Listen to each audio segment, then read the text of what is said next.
আলহামদুলিল্লাহ, সমস্ত তারিফ ও প্রশংসা মহান আল্লাহ সুবহানাহু ওয়া তাআলার জন্য, যে আল্লাহ সুবহানাহু ওয়া তাআলা আমাদেরকে পবিত্র জুমার দিনে মসজিদে একত্রিত হওয়ার সুযোগ দান করেছেন। কালিমাতুশ শুকরানার্থে সকলে বলছি আলহামদুলিল্লাহ।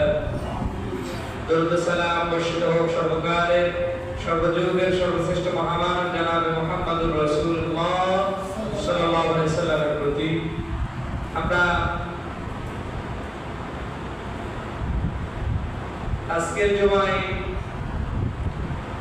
আলোচনা করার জন্য নিয়ত করেছি মুত্তাকির বৈশিষ্ট্য এবং গুণাবলী, পাশাপাশি আদব বা শিষ্টাচার নিয়ে। কেননা বিভিন্ন জায়গায়, বিভিন্ন কথাবার্তায়, বিভিন্ন স্থানে আমরা শুধু শুনে যাই আমাদেরকে আদবওয়ালা হতে হবে, আমাদেরকে মুত্তাকি হতে হবে, আল্লাহ সুবহানাহু ওয়া তাআলা খোদাভীতি অর্জন করার জন্য মানুষদেরকে বলেছেন।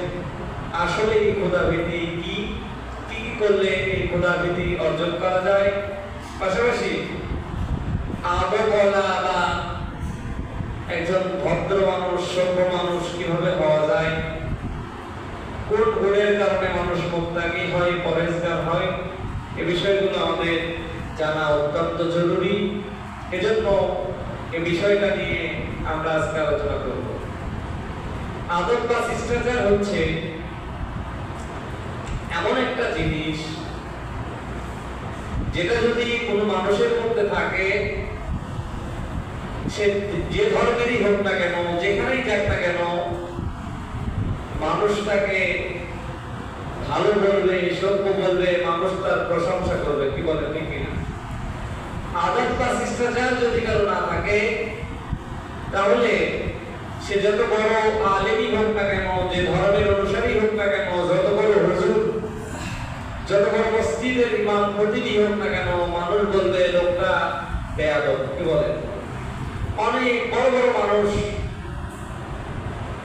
যারা দেশের মধ্যে, পৃথিবীর মধ্যে প্রসিদ্ধ, সে সমস্ত মানুষদেরকে অনেকে ঘৃণার চোখে দেখে আদব বা শিষ্টাচার না থাকার কারণে। মানুষের মধ্যে যদি আদব বা শিষ্টাচার না থাকে, তাহলে সে মানুষ আস্তে আস্তে দাম্ভিক বা অহংকারের পর্যায়ে চলে যায়। এজন্য আল্লাহ সুবহানাহু ওয়া তাআলা তার রাসূলের মাধ্যমে একাধিকবার একাধিক জায়গায় বর্ণনা করেছেন। আল্লাহ বলেছেন, আল্লাহ সুবহানাহু ওয়া তাআলা অহংকারীদেরকে পছন্দ করেন না। আল্লাহ বলছেন, অহংকার আমার চাদর, যারা অহংকার করে তারা মূলত আমার চাদর নিয়ে টানাটানি করে। আমরা যে কাজগুলো করি দৈনন্দিন জীবনে,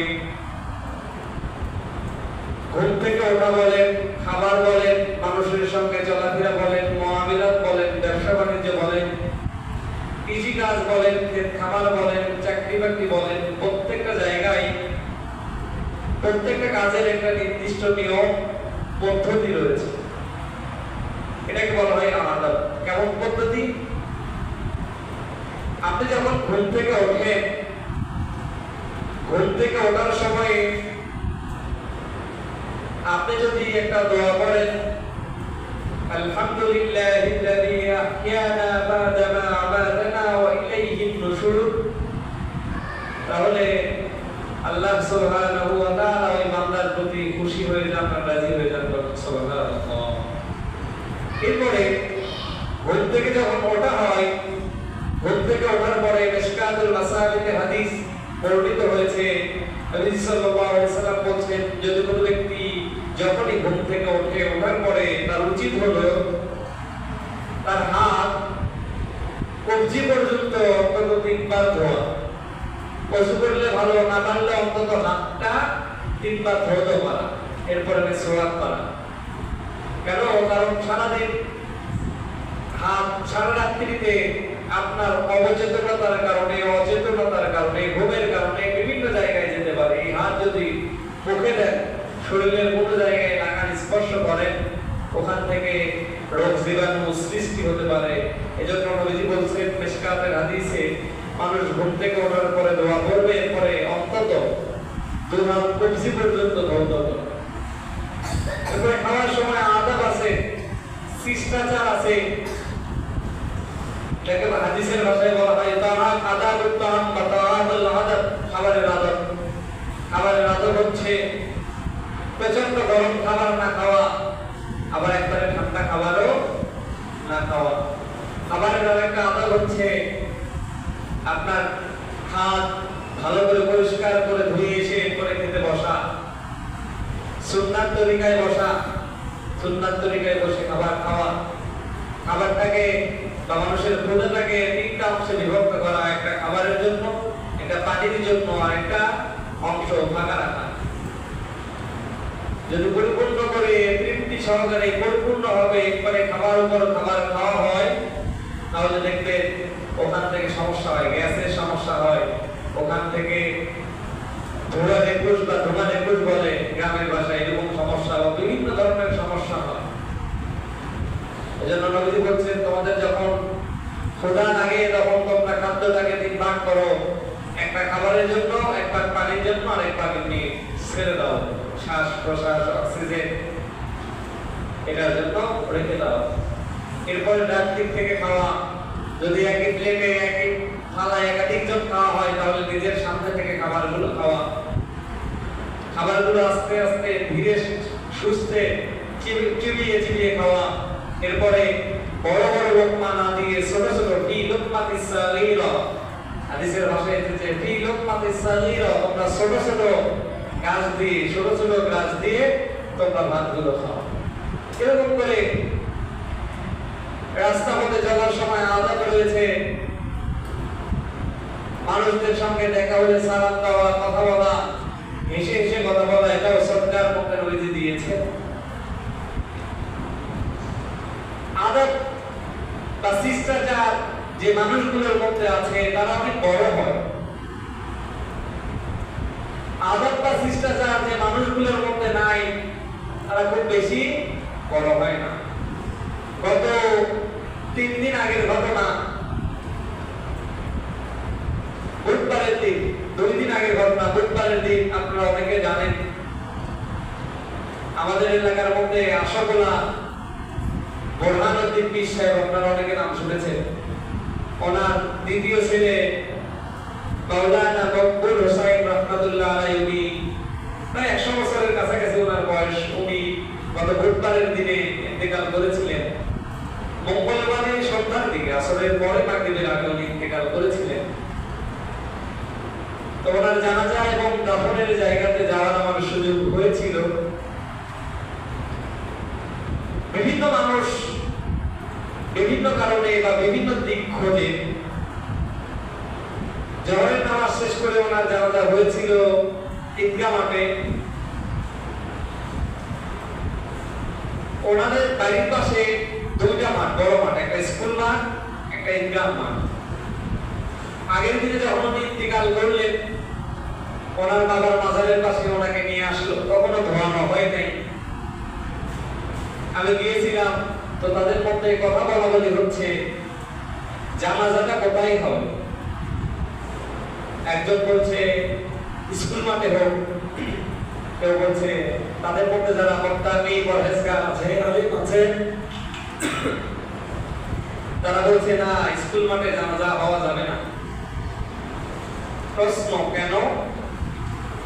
জবাব হলো স্কুল মাঠগুলো সাধারণ মানুষদের জন্য উন্মুক্ত থাকায় এখানে যেমন ইসলামী জলসা হয়, স্কুল মাঠগুলোতে তেমন গানের প্যান্ডেল হয়। কি বলে ইসলামের ছেলেগুলো বলছে স্কুল মাঠে যেহেতু গানের পাশাপাশি ইসলামী জলসা বা ইসলামিক কালচারের পাশাপাশি হিন্দুয়ানি সভ্যতা হারাম কাজ হয়, সুতরাং স্কুল মাঠ যদিও আমাদের বাড়ি থেকে কাছে, অনেক লোক ধরবে, তারপরে আমরা স্কুল মাঠে জানাজা করবো না। ওনার জানাজা কোথায় হলো? ওনার জানাজা হলো ঈদগাহ মাঠে। সাধারণত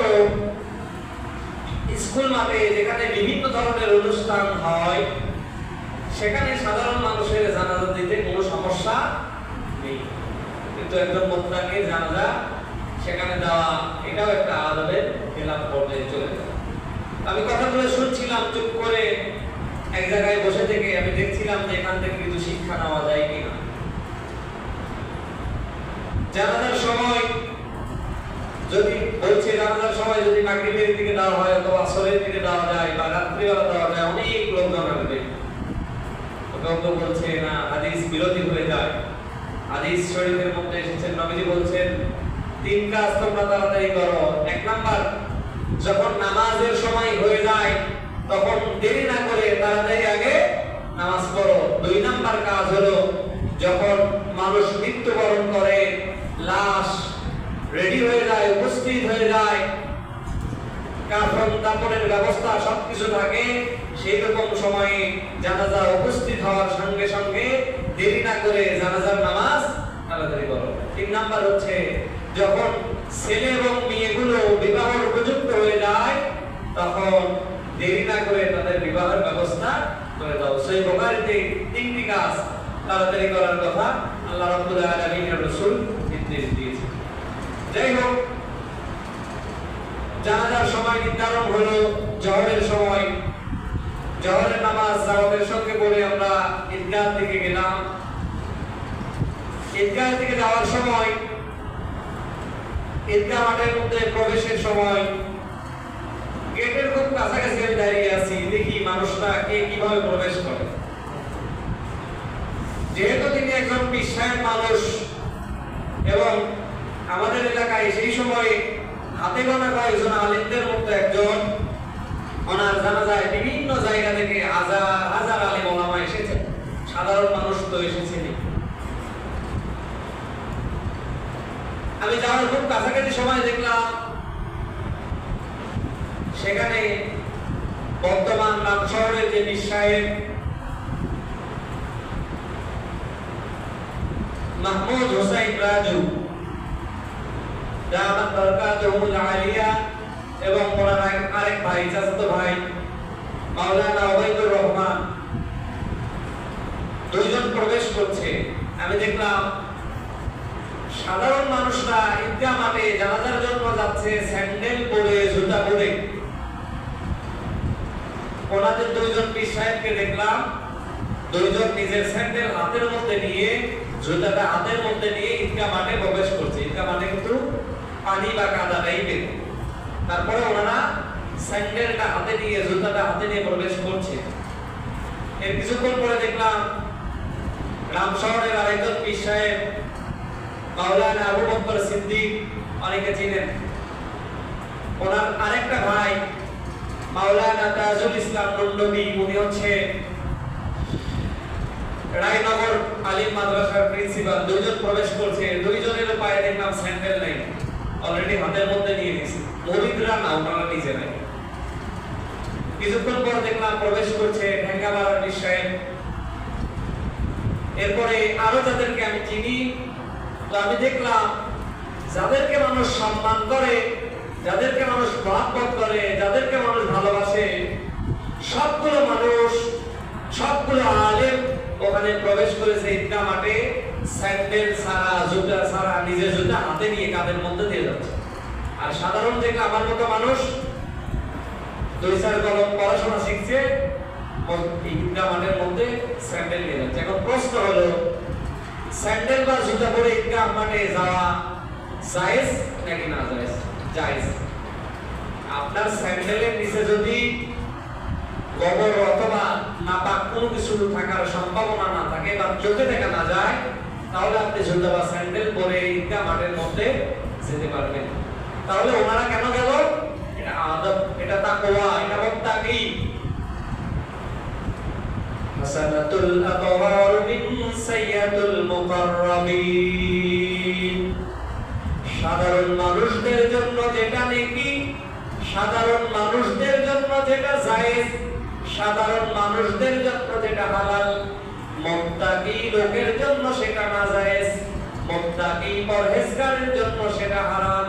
মুত্তাকি পরহেজগারের তাকওয়ার কারণে সেটা তারা নিজেদের জন্য নিষিদ্ধ করে নিয়েছে। কি বুঝলেন? ঈদগাহ মাঠের মধ্যে স্যান্ডেল পরে জুতা পরে যাওয়া যায়, কিন্তু যারা মুত্তাকি পরহেজগার লোক তারা যায় না। আদব, এরকম আদব হয়েছে দেখেই তো তারা আজকে এরকম পর্যায়ে গিয়েছে। প্রত্যেকটা মানুষের মধ্যে খারাপ ভালো বিভিন্ন দিক থাকতে পারে, কিন্তু এই যে মুত্তাকি, বর্তমান এই সময়টার কথা যদি বলি, এই সময়টা হচ্ছে আমের সিজন বা ফল ফলাদির সিজন। এই সময়টাতে দেখবেন অনেক মানুষ বিভিন্ন মানুষের কাছ থেকে পড়ে গেছে, ওই আমটা কুড়ে দিয়ে যাচ্ছে। জাম পড়ে আছে, ওই জামটা কুড়ে দিয়ে যাচ্ছে। সুপারি পড়ে আছে, পড়া সুপারিটা কুড়ে দিয়ে যাচ্ছে। কোন ফল পড়ে আছে, সেই ফলটা কুড়ে দিয়ে যাচ্ছে। এখন প্রশ্ন, এটা কি জায়েজ? এটা কি জায়েজ? জবাব হলো, ফলের গাছের মালিক যদি এরকম চিন্তা ভাবনার মানুষ হয় যে আমার গাছ থেকে যে ফল পড়বে এই ফলটা মানুষ কুড়ে গেলে আমার কোনো আপত্তি নেই, সেক্ষেত্রে জায়েজ। ফলের গাছের মালিক যদি এরকম হয় আমার গাছ থেকে যে ফল পড়বে ওই ফল কেউ খেতে পারবে না, তাহলে সেটা হারাম। প্রশ্ন, রাস্তার পাশে কিছু গাছ থাকে যেগুলো মালিকবিহীন, সরকারি অথবা মেম্বার লাগাইছে অথবা গ্রামের সাধারণ লোক লাগাইছে, এগুলো খাওয়া যায়। তবে ওই যে একটা জায়গায় মুত্তাকি পরহেজগার মানুষদের জন্য অন্যের গাছের কোনো কিছু উড়িয়ে খাওয়া জায়েজ নেই।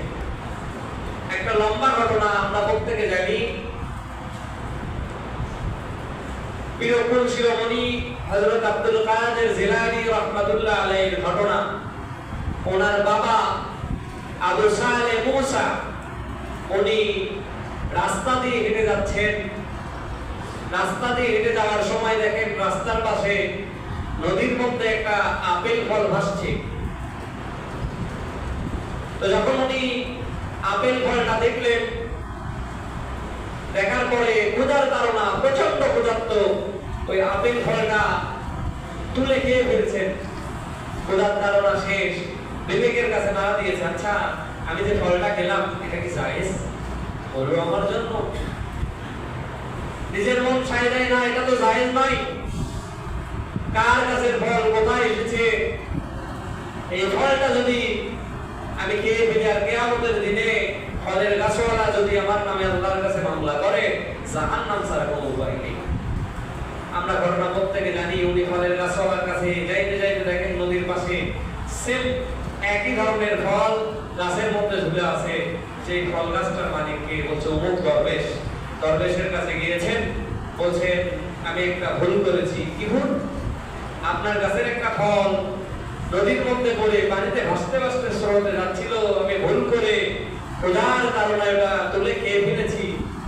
দরবেশ মনে মনে বলে, এই যুগের পোলাপান এত খারাপ, আমার গাছের কত ফল চুরি করে পেরে খায়, আর একটা ফল পানির স্রোতে ভেসে গিয়েছে, সেই ফল খেয়ে আবার আমার কাছে মাপ চাইতে এসেছে। এই ছেলেটাকে তো ছাড়া যায় না। না, আমি তোমাকে মাফ করবো না।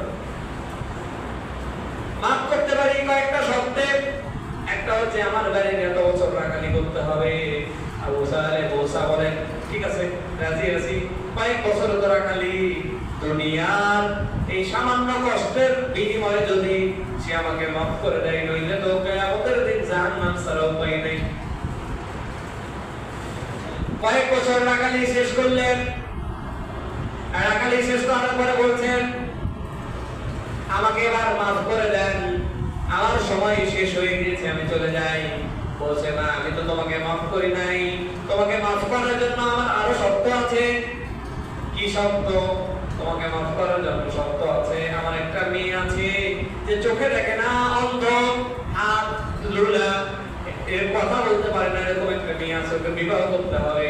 বিবাহ করার পরে আমি তোমাকে মাফ করবো। উপায়ন্ত না পেয়ে বলছেন কিয়ামতের দিনে কঠিন জাহান্নামের মামলা কাটার চেয়ে, জাহান্নামের শাস্তি কাটার চেয়ে আমি আপনার মেয়েকে বিয়ে করবো, আমি রাজি। ঠিক আছে, বিয়ে শাদী হয়ে গেল। বিয়ে শাদী হওয়ার পরে প্রথম গিয়েছে মেয়েটাকে দেখতে, বিয়ের আগে দেখে নাই, বিয়ের পরে দেখতে গিয়েছে। যে দেখে কোন রূপবতী সুন্দরী গুণবতী একজন মহিলা, যে সালাম দিচ্ছেন, এরপরে খাবার নিয়ে আসছেন। তার মানে সে অন্ধ নয়, সে হাঁটতেও পারে, সে কুচ্ছিত নয়, রূপবতী সুন্দরী। এক দৌড়ে বিশ্বের কাছে গিয়েছেন, দরবেশের কাছে গিয়েছেন, যে বলছেন আপনি লোকটা তো খুব খারাপ, এক ফল খেয়ে, এক আপেল খেয়ে, কুড়িয়ে পাওয়া এক আপেল খেয়ে কয়েক বছর ধরে গোলামি করলাম, আর এবার জিনার মামলা দিয়ে সারা জীবন আপনার গোলাম বানাইতে চান। সঙ্গে সঙ্গে বিশ্বায়ের আবু সালেহ মুসা অর্থাৎ আব্দুল কাদের জিলানী রাহমাতুল্লাহ আলাইহির বাবাকে জড়িয়ে ধরেছেন। জড়িয়ে ধরে চোখের পানি ছেড়ে দিয়ে বলছেন, বাবা রে, আমি তো তোমাকে সেদিনই মাফ করে দিয়েছি, কিন্তু আমি তোমাকে ছাড়তে যাচ্ছিলাম না। এত বড় তাকওয়াবান, এত বড় আদবওয়ালা, এত বড় ইখলাসওয়ালা, এত বড় নেককার পরহেজগার সন্তান, এত বড় নেককার পরহেজগার মানুষ আমি এই দুনিয়াতে আমার শক্তি আর দেখি নাই। এজন্য আমি নিয়ত করেছিলাম আমার মেয়েকে তোমার সঙ্গে বিবাহ দেব, কিন্তু তখন তো আমার মেয়ের বয়স হয় নাই। এই জন্য আমি এই যুবক তোমাকে আমার বাসায় রেখে দিয়েছিলাম, এতদিন থেকেছো বাবা। আর আমি এই কথাগুলো বলছিলাম আসলে এক প্রকারের ঠিকই আছে। আমার মেয়ে অন্ধ বলেছিলাম, মানে আমার মেয়ে বেগানা কোনো কিছু দেখে নাই, আমার মেয়ে হাঁটতে পারে না বলছিলাম, তার মানে আমার মেয়ে বাড়ি থেকে বের হয়ে বেগানা কোনো জায়গায় যায় নাই, আরাম কাজের মধ্যে নিবিদ্ধ হয় নাই, আরাম হালাল এগুলো বেঁচে চলেছে। এই কথাগুলো আমি বলেছিলাম বাবা, এই জন্য এই কথাগুলো বলেছিলাম। আমার আচরণে যদি তুমি কষ্ট পেয়ে থাকো তাহলে মাফ করে দাও। সেই গর্ভ থেকে, এরকম পিতার ওরস থেকে, এরকম মায়ের গর্ভ থেকে পৃথিবীর জগৎ বিখ্যাত আলেম হযরত আব্দুল কাদের জিলানী রাহমাতুল্লাহ আলাইহির জন্ম। ঘটনা থেকে কি বুঝলেন জানি না, তবে যে জিনিসটা আমি বোঝাতে যাচ্ছি সেটা হলো জায়েজ হলেই সব জিনিস পাওয়া যায় না। মুত্তাকিদের আলাদা কিছু বৈশিষ্ট্য রয়েছে। আল্লাহ রাব্বুল আলামিন মুত্তাকিদের বৈশিষ্ট্যগুলো বলেন। আল্লাহ রাব্বুল আলামিন কোরআনুল কারীমের সূরাতুল বাকারায় মুত্তাকিদের আরো বিস্তারিত বৈশিষ্ট্য বলেছেন। মুত্তাকি তো তারাই যারা সকল ধরনের পাপ কাজ থেকে, এমনকি যেগুলো সন্দেহযুক্ত কাজ সেগুলো কাজ থেকে বিরত থাকবে, তারা সর্বদা তাকওয়াবান হবে,